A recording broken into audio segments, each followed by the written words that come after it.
पर्व प्रकृति की रक्षा के लिए ही मनाए जाते हैं।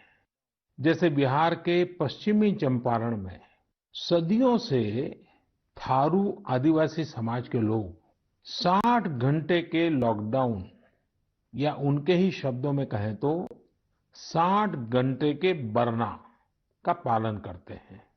प्रकृति की रक्षा के लिए बरना को थारू समाज ने अपनी परंपरा का हिस्सा बना लिया है और सदियों से बनाया है। इस दौरान न कोई गांव में आता है, न ही कोई अपने घरों से बाहर निकलता है। और लोग मानते हैं कि अगर वो बाहर निकले या कोई बाहर से आया तो उनके आने जाने से लोगों की रोजमर्रा की गतिविधियों से नए पेड़ पौधों को नुकसान हो सकता है। बरना की शुरुआत में भव्य तरीके से हमारे आदिवासी भाई बहन पूजा पाठ करते हैं और उसकी समाप्ति पर आदिवासी परंपरा के गीत, संगीत, नृत्य जम करके उसके कार्यक्रम भी होते हैं। साथियों, इन दिनों ओणम का पर्व भी धूमधाम से मनाया जा रहा है। ये पर्व चिनगम महीने में आता है। इस दौरान लोग कुछ नया खरीदते हैं, अपने घरों को सजाते हैं, पुक्कलम बनाते हैं, ओणम सादिया का आनंद लेते हैं। तरह तरह के खेल और प्रतियोगिताएं भी होती हैं। ओणम की धूम तो आज दूर सुदूर विदेशों तक पहुंची हुई है। अमेरिका हो, यूरोप हो या खाड़ी देश हो, ओणम का उल्लास आपको हर कहीं मिल जाएगा।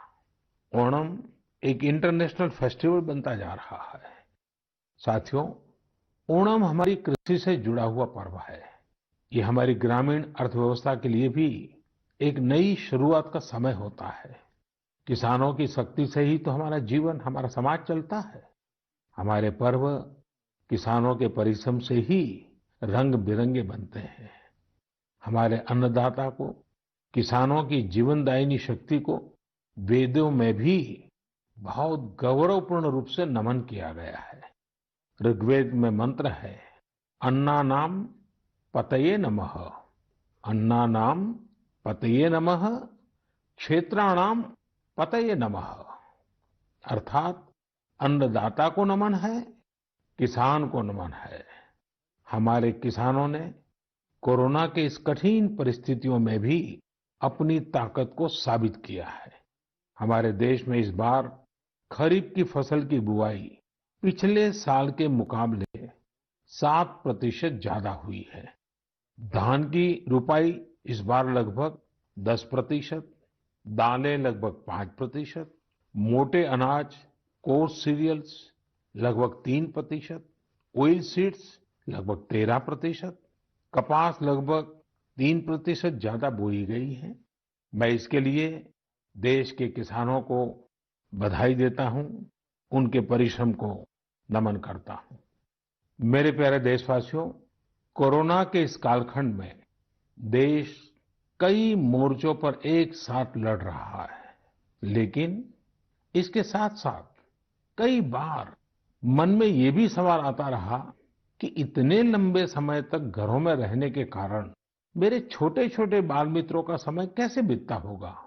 और इसी से मैंने गांधीनगर की चिल्ड्रन यूनिवर्सिटी, जो दुनिया में एक अलग तरह का प्रयोग है, भारत सरकार के महिला और बाल विकास मंत्रालय, शिक्षा मंत्रालय, सूक्ष्म लघु और मध्यम उद्योग मंत्रालय, इन सभी के साथ मिलकर हम बच्चों के लिए क्या कर सकते हैं, इस पर मंथन किया, चिंतन किया। मेरे लिए ये बहुत सुखद था, लाभकारी भी था, क्योंकि एक प्रकार से ये मेरे लिए भी कुछ नया जानने का, नया सीखने का अवसर बन गया। साथियों, हमारे चिंतन का विषय था खिलौने और विशेषकर भारतीय खिलौने। हमने इस बात पर मंथन किया कि भारत के बच्चों को नए नए टॉयज कैसे मिले, भारत टॉय प्रोडक्शन का बहुत बड़ा हब कैसे बने। वैसे मैं मन की बात सुन रहे बच्चों के माता पिता से क्षमा मांगता हूं, क्योंकि हो सकता है उन्हें अब ये मन की बात सुनने के बाद खिलौनों की नई नई डिमांड सुनने का शायद एक नया काम सामने आ जाएगा। साथियों, खिलौने जहाँ एक्टिविटी को बढ़ाने वाले होते हैं, तो खिलौने हमारी आकांक्षाओं को भी उड़ान देते हैं। खिलौने केवल मन ही नहीं बहलाते, खिलौने मन बनाते भी हैं और मकसद गढ़ते भी हैं। मैंने कहीं पढ़ा कि खिलौनों के संबंध में गुरुदेव रविंद्रनाथ टैगोर ने कहा था कि बेस्ट टॉय वो होता है जो इनकम्प्लीट हो, ऐसा खिलौना जो अधूरा हो और बच्चे मिलकर खेल खेल में उसे पूरा करें।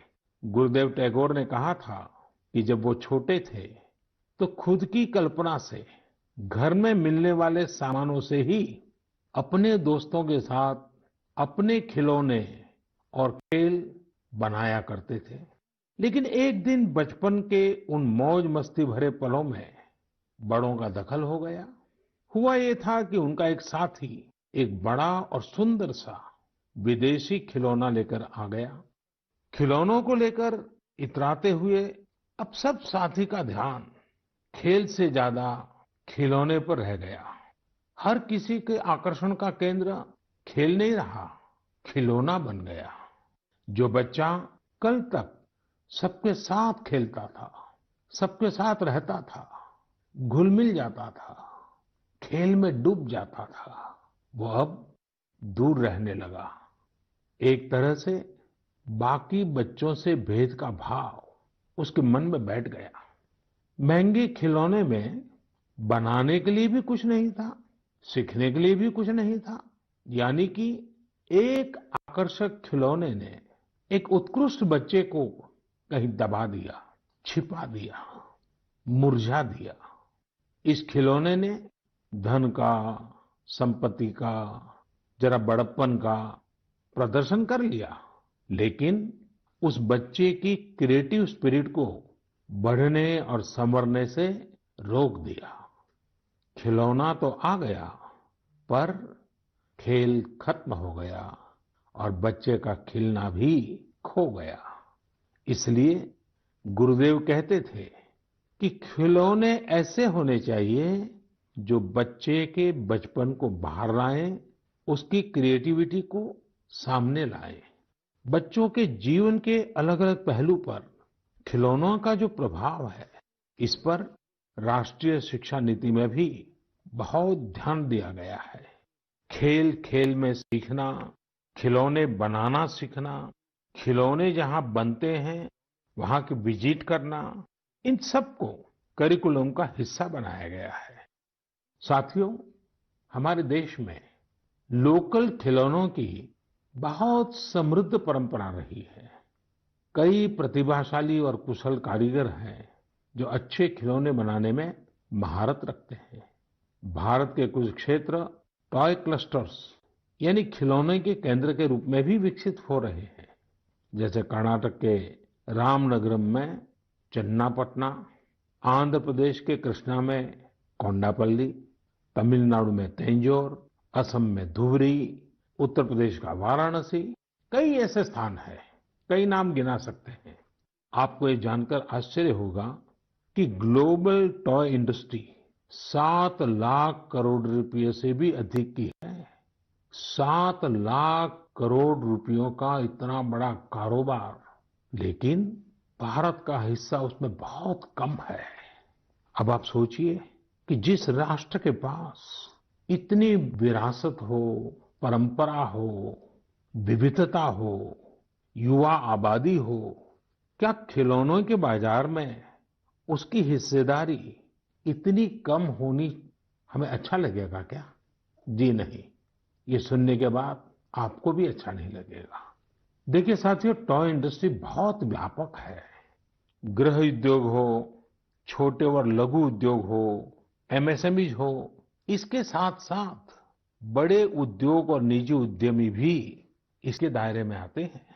इसे आगे बढ़ाने के लिए देश को मिलकर मेहनत करनी होगी। अब जैसे आंध्र प्रदेश के विशाखापट्टनम में श्रीमान सीवी राजू है। उनके गांव के अति कुप्पका टॉयज एक समय में बहुत प्रचलित थे। इनकी खासियत ये थी कि खिलौने लकड़ी से बनते थे और दूसरी बात ये कि इन खिलौनों में आपको कहीं कोई एंगल या कोण नहीं मिलता था। ये खिलौने हर तरफ से राउंड होते थे, इसलिए बच्चों को चोट की भी गुंजाइश नहीं होती थी। सीवी राजू ने एतिकोप्पका टॉयज के लिए अब अपने गांव के कारीगरों के साथ मिलकर एक तरह से नया मूवमेंट शुरू कर दिया है। बेहतरीन क्वालिटी के एतिकोप्पका टॉयज बनाकर सीवी राजू ने स्थानीय खिलौनों की खोई हुई गरिमा को वापस ला दिया है। खिलौनों के साथ हम दो चीजें कर सकते हैं। अपने गौरवशाली अतीत को अपने जीवन में फिर से उतार सकते हैं और अपने स्वर्णिम भविष्य को भी संवार सकते हैं। मैं अपने स्टार्टअप मित्रों को, हमारे नए उद्यमियों से कहता हूँ, टीम अप फॉर टॉयज। आइए मिलकर खिलौने बनाएं।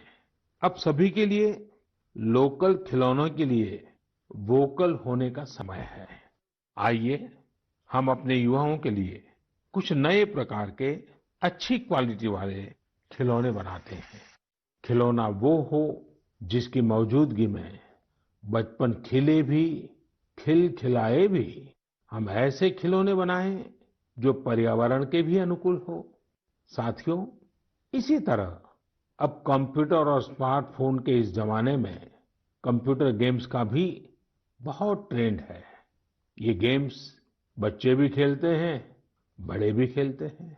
लेकिन इनमें भी जितने गेम्स होते हैं, उनकी थीम्स भी अधिकतर बाहर की ही होती है।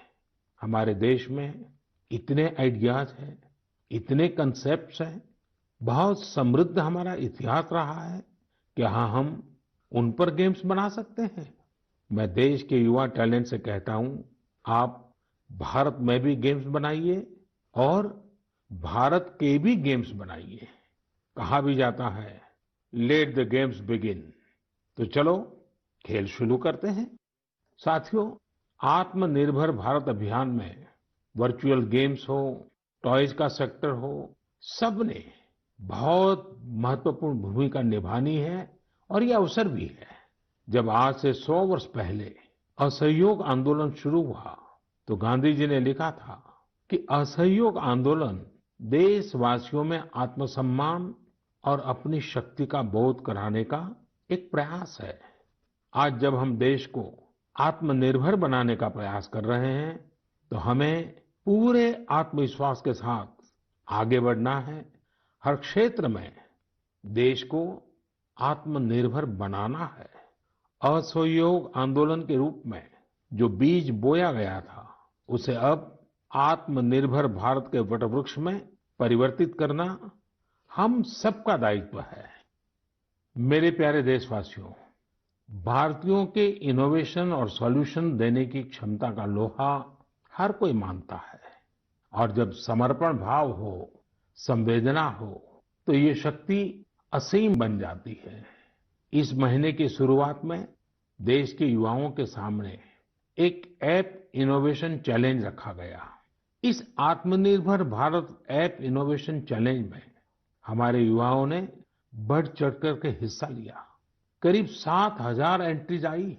उसमें भी करीब करीब 2/3 ऐप्स टियर 2 और टियर 3 शहरों के युवाओं ने बनाए हैं। ये आत्मनिर्भर भारत के लिए, देश के भविष्य के लिए बहुत शुभ संकेत है। आत्मनिर्भर ऐप इनोवेशन चैलेंज के रिजल्ट्स देखकर आप जरूर प्रभावित होंगे। काफी जांच परख के बाद अलग अलग कैटेगरी में लगभग 2 दर्जन ऐप्स को अवार्ड भी दिए गए हैं। आप जरूर इन ऐप्स के बारे में जानें और उनसे जुड़े। हो सकता है आप भी ऐसा कुछ बनाने के लिए प्रेरित हो जाएं। इनमें एक ऐप है कुटुकी किड्स लर्निंग ऐप।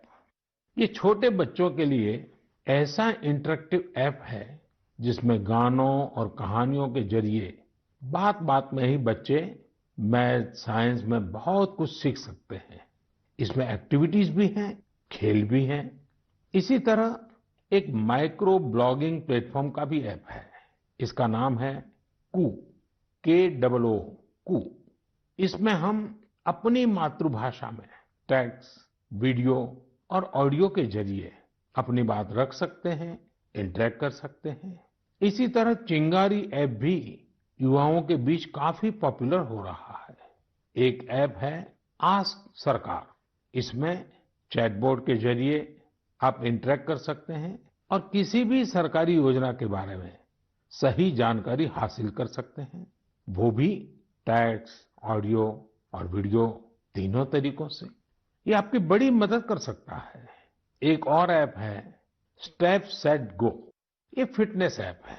आप कितना चले, कितनी कैलोरीज बर्न की, ये सारा हिसाब ये ऐप रखता है और आपको फिट रहने के लिए मोटिवेट भी करता है। मैंने कुछ ही उदाहरण दिए हैं। कई और ऐप्स ने भी इस चैलेंज को जीता है। कई बिजनेस ऐप्स हैं, गेम्स के ऐप्स हैं, जैसे is equal to books and expense, Zoho workplace, FTC talent. आप इनके बारे में नेट पर सर्च करिए, आपको बहुत जानकारी मिलेगी।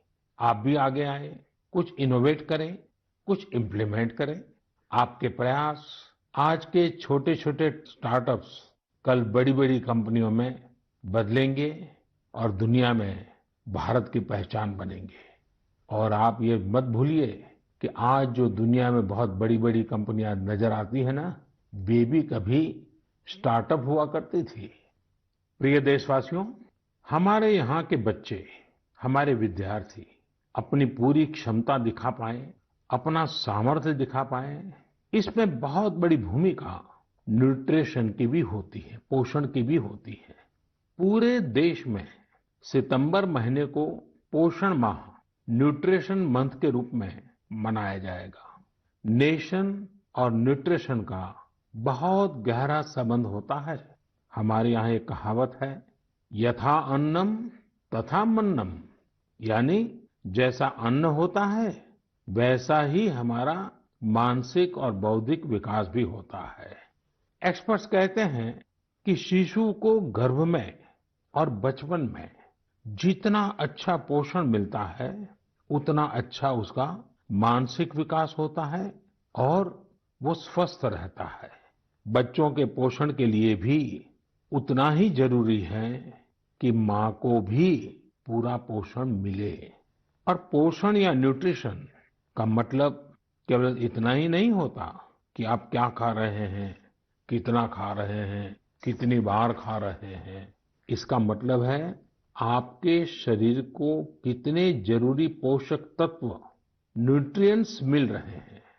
आपको आयरन, कैल्शियम मिल रहे हैं या नहीं, सोडियम मिल रहा है या नहीं, विटामिन्स मिल रहे हैं या नहीं, ये सब न्यूट्रिशन के बहुत इंपॉर्टेंट एस्पेक्ट्स हैं। न्यूट्रिशन के इस आंदोलन में पीपल पार्टिसिपेशन भी बहुत जरूरी है। जन भागीदारी ही इसको सफल करती है। पिछले कुछ वर्षों में इस दिशा में देश में काफी प्रयास किए गए हैं। खासकर हमारे गांवों में इसे जन भागीदारी से जन आंदोलन बनाया जा रहा है। पोषण सप्ताह हो, पोषण माह हो, इनके माध्यम से ज्यादा जागरूकता पैदा की जा रही है। स्कूलों को जोड़ा गया है, बच्चों के लिए प्रतियोगिताएं हो, उनमें अवेयरनेस बढ़े, इसके लिए भी लगातार प्रयास जारी हैं। जैसे क्लास में एक क्लास मॉनिटर होता है, उसी तरह न्यूट्रिशन मॉनिटर भी हो, रिपोर्ट कार्ड की तरह न्यूट्रिशन कार्ड भी बने, इस तरह की भी शुरुआत की जा रही है। पोषण माह, न्यूट्रिशन मंथ के दौरान माय गॉव पोर्टल पर एक फूड एंड न्यूट्रिशन क्विज भी आयोजित की जाएगी और साथ ही एक मीम कंपटीशन भी होगा। आप खुद पार्टिसिपेट करें और दूसरों को भी मोटिवेट करें। साथियों, अगर आपको गुजरात में सरदार वल्लभ भाई पटेल के स्टैच्यू ऑफ यूनिटी जाने का अवसर मिला होगा और कोविड के बाद जब वो खुलेगा और आपको जाने का अवसर मिलेगा, तो वहाँ एक यूनिक प्रकार का न्यूट्रिशन पार्क बनाया गया है। खेल खेल में ही न्यूट्रिशन की शिक्षा आनंद प्रमोद के साथ वहाँ जरूर देख सकते हैं। साथियों, भारत एक विशाल देश है। खान पान में ढेर सारी विविधता है। हमारे देश में 6 अलग अलग ऋतुएं होती हैं। अलग अलग क्षेत्रों में वहाँ के मौसम के हिसाब से अलग अलग चीजें पैदा होती हैं। इसलिए ये बहुत ही महत्वपूर्ण है कि हर क्षेत्र के मौसम, वहाँ के स्थानीय भोजन और वहाँ पैदा होने वाले अन्न, फल, सब्जियों के अनुसार एक पोषक, न्यूट्रिएंट रिच डाइट प्लान बने। अब जैसे मिलेट्स, मोटे अनाज, रागी है, ज्वार है, ये बहुत उपयोगी पोषक आहार है। एक भारतीय कृषि कोष तैयार किया जा रहा है। इसमें हर एक जिले में क्या-क्या फसल होती है, उनकी न्यूट्रिशन वैल्यू कितनी है, इसकी पूरी जानकारी होगी। ये आप सबके लिए बहुत बड़े काम का कोष हो सकता है।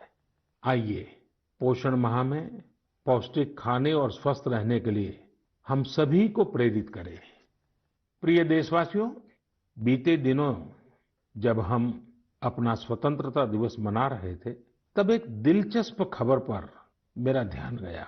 ये खबर है हमारे सुरक्षा बलों के दो जांबाज किरदारों की। एक है सोफी और दूसरी विदा। सोफी और विदा इंडियन आर्मी के श्वान है, डॉग्स है, और उन्हें chief of army staff commendation card से सम्मानित किया गया है। सोफी और विदा को ये सम्मान इसलिए मिला क्योंकि इन्होंने अपने देश की रक्षा करते हुए अपना कर्तव्य बखूबी निभाया है। हमारी सेनाओं में, हमारे सुरक्षा बलों के पास ऐसे कितने ही बहादुर श्वान हैं, डॉग्स हैं, जो देश के लिए जीते हैं और देश के लिए अपना बलिदान भी देते हैं। कितने ही बम धमाकों को, कितनी ही आतंकी साजिशों को रोकने में ऐसे डॉग्स ने बहुत अहम भूमिका निभाई है। कुछ समय पहले मुझे देश की सुरक्षा में डॉग्स की भूमिका के बारे में बहुत विस्तार से जानने को मिला। कई किस्से भी सुने। एक डॉग बलराम ने 2006 में अमरनाथ यात्रा के रास्ते में बड़ी मात्रा में गोला बारूद खोज निकाला था। 2002 में भावना ने आईईडी खोजा था। आईईडी निकालने के दौरान आतंकियों ने विस्फोट कर दिया और श्वान शहीद हो गए। 2-3 वर्ष पहले छत्तीसगढ़ के बीजापुर में सीआरपीएफ का स्निफर डॉग क्रैकर भी आईईडी ब्लास्ट में शहीद हो गया था। कुछ दिन पहले ही आपने शायद टीवी पर एक बड़ा भावुक करने वाला दृश्य देखा होगा, जिसमें बीड़ पुलिस अपने साथी डॉग रॉकी को पूरे सम्मान के साथ आखिरी विदाई दे रही थी। रॉकी ने 300 से ज्यादा केसों को सुलझाने में पुलिस की मदद की थी। डॉग की डिजास्टर मैनेजमेंट और रेस्क्यू मिशंस में भी बहुत बड़ी भूमिका होती है। भारत में तो national disaster response force NDRF ने ऐसे दर्जनों डॉग्स को स्पेशली ट्रेन किया है। कहीं भूकंप आने पर, इमारत गिरने पर, मलबे में दबे जीवित लोगों को खोज निकालने में ये डॉग्स बहुत एक्सपर्ट्स होते हैं। साथियों, मुझे यह भी बताया गया कि इंडियन ब्रीड के डॉग्स भी बहुत अच्छे होते हैं, बहुत सक्षम होते हैं। इंडियन ब्रीड्स में मुधोल हाउंड है, हिमाचली हाउंड है, ये बहुत ही अच्छी नस्लें हैं। राजपलायम, कन्नी, चिप्पीपराई और कोम्बाई भी बहुत शानदार इंडियन ब्रीड्स हैं। इनको पालने में खर्च भी काफी कम आता है और ये भारतीय माहौल में ढले भी होते हैं। अब हमारी सुरक्षा एजेंसियों ने भी इन इंडियन ब्रीड्स के डॉग्स को अपनी सुरक्षा दस्ते में शामिल कर रही है। पिछले कुछ समय में आर्मी, सीआईएसएफ, एनएसजी ने मुधोल हाउंड डॉग्स को ट्रेन करके डॉग स्क्वाड में शामिल किया है। सीआरपीएफ ने कोम्बाई डॉग्स को शामिल किया है। Indian council of agriculture research भी भारतीय नस्ल के डॉग्स पर रिसर्च कर रही है। मकसद यही है कि इंडियन ब्रीड्स को और बेहतर बनाया जा सके और उपयोगी बनाया जा सके। आप इंटरनेट पर इनके नाम सर्च करिए, इनके बारे में जानिए। आप इनकी खूबसूरती, इनकी क्वालिटी देखकर हैरान हो जाएंगे। अगली बार जब भी आप डॉग पालने की सोचें, आप जरूर इनमें से ही किसी इंडियन ब्रीड के डॉग को घर लाएं। आत्मनिर्भर भारत, जब जन मन का मंत्र बन ही रहा है, तो कोई भी क्षेत्र इससे पीछे कैसे छूट सकता है। मेरे प्रिय देशवासियों, कुछ दिनों बाद 5 सितंबर को हम शिक्षक दिवस मनाएंगे। हम सब जब अपने जीवन की सफलताओं को, अपनी जीवन यात्रा को देखते हैं, तो हमें अपने किसी न किसी शिक्षक की याद अवश्य आती है। तेजी से बदलते हुए समय और कोरोना के संकट काल में हमारे शिक्षकों के सामने भी समय के साथ बदलाव की एक चुनौती रख दी है। मुझे खुशी है कि हमारे शिक्षकों ने इस चुनौती को न केवल स्वीकार किया, बल्कि उसे अवसर में बदल भी दिया है। पढ़ाई में तकनीक का ज्यादा से ज्यादा उपयोग कैसे हो, नए तरीकों को कैसे अपनाएं, छात्रों को मदद कैसे करें, ये हमारे शिक्षकों ने सहजता से अपनाया है और अपने स्टूडेंट्स को भी सिखाया है। आज देश में हर जगह कुछ न कुछ इनोवेशन हो रहे हैं। शिक्षक और छात्र मिलकर कुछ नया कर रहे हैं। मुझे भरोसा है, जिस तरह देश में राष्ट्रीय शिक्षा नीति के जरिए एक बड़ा बदलाव होने जा रहा है, हमारे शिक्षक इसका भी लाभ छात्रों तक पहुंचाने में अहम भूमिका निभाएंगे। साथियों, और विशेषकर मेरे शिक्षक साथियों, वर्ष 2022 में हमारा देश स्वतंत्रता के 75 वर्ष का पर्व मनाएगा। स्वतंत्रता के पहले अनेक वर्षों तक हमारे देश में आजादी का जंग, उसका एक लंबा इतिहास रहा है। इस दौरान देश का कोई कोना ऐसा नहीं था जहां आजादी के मतवालों ने अपने प्राण न्योछावर न किए हों, अपना सर्वस्व त्याग न दिया हो। ये बहुत आवश्यक है कि हमारी आज की पीढ़ी, हमारे विद्यार्थी आजादी की जंग, हमारे देश के नायकों से परिचित रहे, उसे उतना ही महसूस करें। अपने जिले से, अपने क्षेत्र में आजादी के आंदोलन के समय क्या हुआ, कैसे हुआ, कौन शहीद हुआ, कौन कितने समय तक देश के लिए जेल में रहा, ये बातें हमारे विद्यार्थी जानेंगे तो उनके व्यक्तित्व में भी इसका प्रभाव दिखेगा। इसके लिए बहुत से काम किए जा सकते हैं, जिसमें हमारे शिक्षकों का बड़ा दायित्व है। जैसे आप जिस जिले में हैं, वहाँ शताब्दियों तक जो आजादी का जंग चला, उन आजादी के जंग में वहाँ कोई घटनाएं घटी है क्या, इसे लेकर विद्यार्थियों से रिसर्च करवाई जा सकती है। उसे स्कूल के हस्तलिखित अंक के रूप में तैयार किया जा सकता है। आपके शहर में स्वतंत्रता आंदोलन से जुड़ा कोई स्थान हो तो छात्र छात्राओं को वहां ले जा सकते हैं। किसी स्कूल के विद्यार्थी ठान सकते हैं कि वो आजादी के 75 वर्ष में अपने क्षेत्र के आजादी के 75 नायकों पर कविताएं लिखेंगे, नाट्य कथाएं लिखेंगे।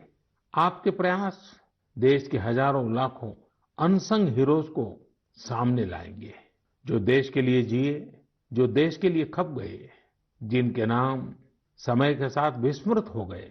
ऐसे महान व्यक्तित्वों को अगर हम सामने लाएंगे, आजादी के 75 वर्ष में उन्हें याद करेंगे, तो उनको सच्ची श्रद्धांजलि होगी।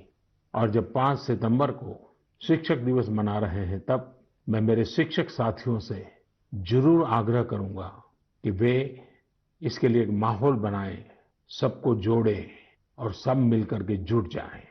मेरे प्रिय देशवासियों, देश आज जिस विकास यात्रा पर चल रहा है, इसकी सफलता सुखद तभी होगी जब हर एक देशवासी इसमें शामिल हो, इस यात्रा का यात्री हो, इस पथ का पथिक हो। इसलिए ये जरूरी है कि हर एक देशवासी स्वस्थ रहे, सुखी रहे और हम मिल करके कोरोना को पूरी तरह से हराएं। कोरोना तभी हारेगा जब आप सुरक्षित रहेंगे, जब आप 2 गज की दूरी, मास्क जरूरी, इस संकल्प का पूरी तरह से पालन करेंगे। आप सब स्वस्थ रहिए, सुखी रहिए। इन्हीं शुभकामनाओं के साथ अगली मन की बात में फिर मिलेंगे। बहुत बहुत धन्यवाद। नमस्कार। दुश्मन को सबसे पहले हमने पहचाना।